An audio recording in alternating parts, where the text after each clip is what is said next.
Communications Director to Congressman Hakeem Jeffries and Maura Gillespie, former advisor to John Boehner and Adam Kinzinger. Welcome to you both. Michael, the administration keeps trying to spin Trump's tariff moves, but are Americans buying it? Are these new exemptions seen as giving into pressure? No, they're trying to gaslight us into believing that he didn't surrender in this trade war. And here's the other thing we should think about. The war for consumers hasn't actually started, because the war happens when people go to Walmart and Target and Amazon, and everything they like to buy is 40% more.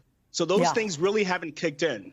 And so that's when it begins. And that's when the pressure rises on Republicans and Donald Trump to do something when the prices of average goods rise. And so from my perspective, as we look at what's happening here, 75% of the things we buy from Walmart come from China in some capacity. 70% of the things we buy from Amazon or source from China in some capacity. And so that means when those prices rise, people will angrily call their congressman and say, get Trump on the line and fix this. That's when the trade war starts. I'm curious, Maura, do you agree with what Michael's saying? Are Republicans going to feel the squeeze?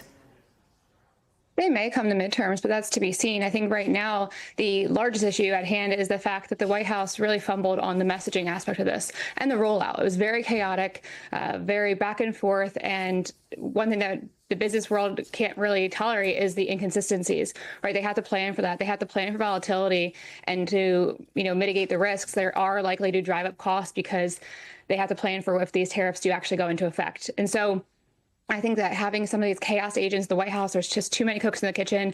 If the president's plan itself had just rolled out with more diplomacy at the forefront and targeting China for the fact that China does steal our intellectual property, right? You talk about things on Amazon. Small businesses here in America will create something, sell something on Amazon, and Chinese actors will steal it, take it, and sell it for cheaper. We need a way to push back on that. And so the idea about pushing back on China, about having fair trade policies around the world, having manufacturing brought home on certain products and things of that nature to make more Americans buy American-made products. Those are all pretty sound objectives, right? But it was the rollout that I think was the biggest mistake. And again, it's a matter of whether these short-term pains will be able to actually accumulate those long-term gains as the president's promised, and if Republicans can withstand that kind of pressure from their constituents. But Maura, you make a point. You're saying too many cooks in the kitchen. I want to know, are they all making the same dish?